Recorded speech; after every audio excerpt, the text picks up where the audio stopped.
What's the problem? Violation sir, सरकार की ओर से फौरन इसे तोड़ने के ऑर्डर्स आए हैं। होली शिट, ये क्या मजाक है?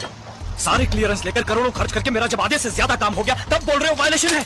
सर, इस एरिया में गवर्नमेंट रेजिडेंशियल कम्प्लेक्स बनेगा। ए, काम रोको। हेलो, सब बाहर निकलो। अगर काम रोका गया तो अच्छा नहीं होगा। आप मुझे क्यों बोल रहे हैं? मैं तो एक सरकारी नौकर हूँ, मैं अपनी ड्यूटी कर रहा हूँ। आपको जो कुछ भी कहना है मिनिस्टर को जाकर कहिए। अधिकारियों के दस्तखत से क्या होता है? मैं मिनिस्टर किस लिए बैठा हूं? मेरे पास नहीं आ सकते थे आप लोग? सॉरी, आपके पास आना चाहिए था, गलती हो गई। पर अब हम क्या करें सर? इट्स टू लेट, अब तो कुछ भी नहीं हो सकता। इमारत लगभग बन गई है सर, अब आप उसे तोड़ने के लिए कहेंगे तो मैं क्या करूंगा? आज तक किसी के सामने हाथ नहीं फैलाए।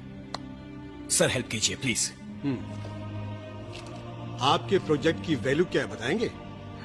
हे भगवान, फिर वही सवाल। 200 करोड़। उसका 25%, 50 करोड़ पार्टी फंड में दे दो, काम हो जाएगा। 50 करोड़? ऐसे मुंह क्यों फाड़ रहे हैं? कैपिटेशन ऑपरेशन के नाम से लाखों रुपए कमाएंगे, एक साल में पूरा पैसा निकल आएगा। मैंने पैसा कमाने के लिए ये प्रोजेक्ट शुरू नहीं किया है सर। शुरुआत में सब यही कहते हैं। अरे अब अचानक 50 करोड़ के लिए कहाँ जाए हम? सारा पैसा इसी में इन्वेस्ट हो गया। आपकी हालत में समझ सकता हूँ। आदि स्टेशन की तरफ से प्रेशर आ रहा है। ये वॉयलेशन का मामला तो उन्होंने ही शुरू किया है। इसके बावजूद अगर ये काम करना है तो 50 करोड़ देना ही पड़ेगा। जनता की सेवा करने के लिए भी क्या 50 करोड़ की रिश्वत देनी पड़ेगी? इसीलिए शुरू में ही मना कर दिया था मैंने। सर प्लीज सर, शिवाजी इधर आओ। Cheaters, Rascals. शिवाजी, इनके साथ बहस करने का कोई फायदा नहीं है। पैर फंसे हैं हमारे, निकलना नामुमकिन है। करेक्ट मौका देखकर वार किया साले आदि स्टेशन ने।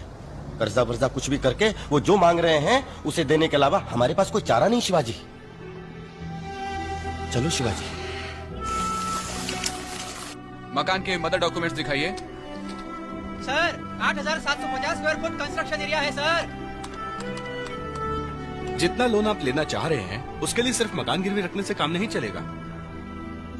कोई बात नहीं, ये लीजिए शिवाजी के नाम की जमीन, ये खेत, ये प्लॉट, ये शेयर, इन्वेस्टमेंट। जहाँ जहाँ क्रॉस किए हैं वहाँ साइन कर दीजिए। फिक्र मत करो शिवाजी, अपने सपने के बारे में सोचो।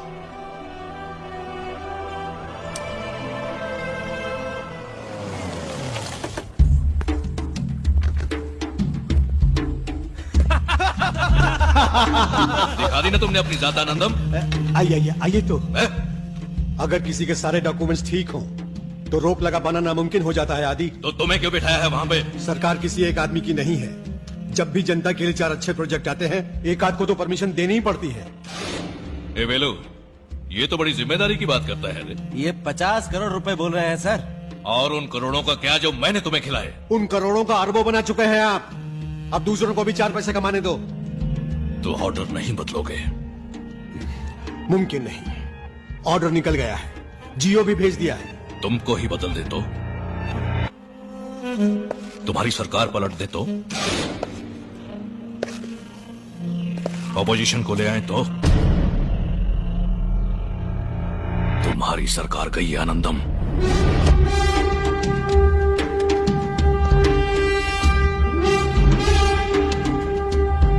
सुधाकर, विधानसभा में अविश्वास प्रस्ताव लाना है, इंतजाम करो, पैसे की परवाह नहीं करो। சட்டமன்றத்தில் ஆளும் கட்சி மேல் கொண்டு வந்த நம்பிக்கையில்லா தீர்மானம் நிறைவேறிவிட்ட காரணத்தால் ஆளுநர் எதிர்க்கட்சி தலைவரை பதவியேற்று 10 நாட்களில் பெரும்பான்மையை நிரூபிக்க பணித்திருக்கிறார். அதையொட்டி இன்று எல்லா துறைகளுக்கும் புதிய மந்திரிகள் பதவியேற்கின்றனர்.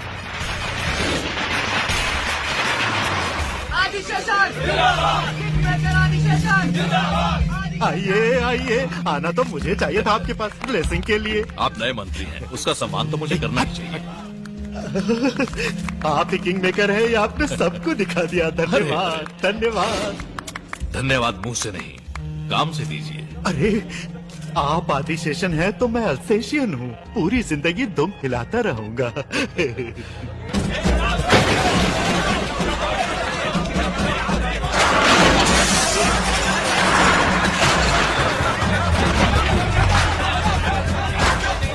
सुनो, रोको ये सब, बंद करो, स्टॉप इट। ऐसे क्यों तोड़ रहे हो सब? यहाँ IT पार्क फ्यूचर डेवलपमेंट के गवर्नमेंट प्रोजेक्ट आ रहे हैं, यहाँ ये कंस्ट्रक्शन गलत है। इसे तोड़ो। समझ क्या रखा है? हर बार नया कारण बताकर तोड़फोड़ शुरू कर देते हो। 50 करोड़ रुपए लेकर बोला था कोई प्रॉब्लम नहीं आएगा, फिर ये कहाँ से आ गया? सर ये नया गवर्नमेंट का ऑर्डर है, आप चाहे तो मैं कल आता हूँ, तब तक आप किसी से मिलकर कुछ कर सकते हैं तो कीजिए। नहीं सर, उस जगह पे तो गवर्नमेंट के प्रोजेक्ट आ रहे हैं। किस बेवकूफ ने आपको परमिशन दे दी? No no, it's a wrong project, permission नहीं मिल सकती। सर मैंने क्या गुनाह किया है? मेरे साथ ऐसा क्यों कर रहे हैं? लोगों की भलाई करने की इतनी बड़ी सजा क्यों? यहाँ वहाँ कहाँ कहाँ नहीं गए हैं। टेबल से टेबल, बेंच से बेंच, अधिकारी से अधिकारी, मंत्री से मंत्री, इसको उसको जितना चाहिए तो सब दे चुके हैं। आपने दिया है उन लोगों को, उन मंत्रियों को। हम फ्रेश हैं, बहुत इन्वेस्ट करके आए हैं भैया।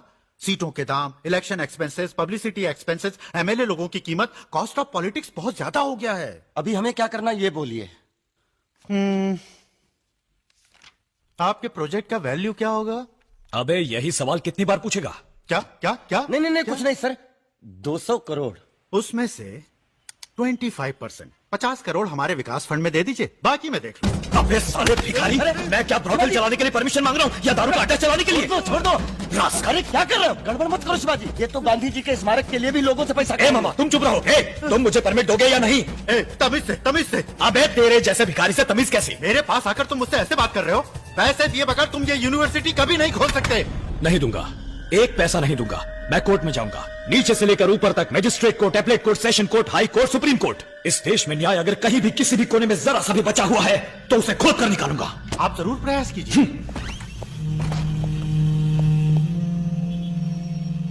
कहिए शिवाजी, कैसे हैं आप? आपके विश्वविद्यालय कैसे चल रहे हैं? कोई मदद चाहिए तो बोलिएगा। कैसे इंसान हो तुम? कीड़े मकोड़े से भी गए गुजरे, तुम्हें तो अच्छी मौत भी नहीं मिलेगी। क्या बोला तू? नहीं, शांत शांत। साहब अभी बहुत गुस्से में हैं। मैं आपको बाद में फोन करता हूँ। लोफर। कास्ट आयरन केस है, जीतना ही है। गवर्नमेंट बदल गई तो उनके दिए हुए जियो को आर्बिट्रेली ये लोग कैंसिल कर देंगे क्या? गलत है। किसी भी कोर्ट में नहीं ठहरेगा। सुबह कोर्ट जाते ही एक रिट डालकर उस स्टे को वैकेट करवा देंगे, नहीं तो स्टे ऑर्डर का स्टे ऑर्डर ले लेंगे। ये मेरा 25 साल का सपना है, 20 साल की मेहनत है। मैंने अपनी सारी कमाई इसमें लगा दी है। मकान, जमीन, जायदाद सब कुछ गिरवी रख दिया। इस सपने को कैसे भी बचाना होगा। फिक्र मत कीजिए, इन लोगों से दस्तखत करवा के अप्रूव होने के बाद ही बिल्डिंग बनाई है ना। मैं देख लूंगा। भाई साहब, फीस बाद में देखेंगे। थोड़ा सा एडवांस के लिए कहिए। कितना होगा सर? 20 लाख। 20 लाख? 200 करोड़ रुपए के प्रोजेक्ट को बचाना है ना। बैंक में बिल्कुल पैसे नहीं है, ओवरड्राफ्ट लिमिट भी खत्म हो चुकी है।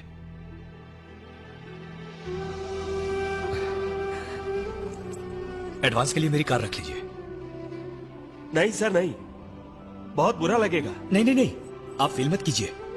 मैं क्या पैदा कार के साथ हुआ था? बचपन में भी नंगे पैर चला हूं, बस में घुमा हूं। आप ये केस जिता दीजिए, बस इतना ही। ये लीजिए।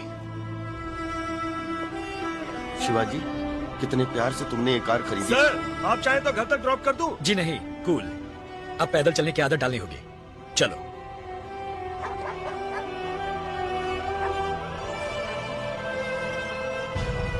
शिवाजी फाउंडेशन के लिए पहले आपको सब सरकारी विभागों से अनुमति नहीं मिली थी, सच है? सच है। 16 विभागों से संबंधित सरकारी ऑफिसरों को 4 करोड़ रुपए रिश्वत दी थी आपने, ये बात सच है? ऑब्जेक्शन। अनुमति इसलिए नहीं दी थी ताकि रिश्वत ले सके। बीच में मत बोलिए, आपकी जिरह खत्म हो चुकी है। 4 करोड़ रुपए दिया आपने, ये सच है या नहीं? सच है, लेकिन मिनिस्टर आनंदम ने अनुमति देने से मना किया था, सच है या नहीं? सच है। तब आपने उनको 50 करोड़ रुपए रिश्वत दी थी, पर देश की भलाई के काम को पूरा करने के लिए दी थी। I was cornered, I was helpless.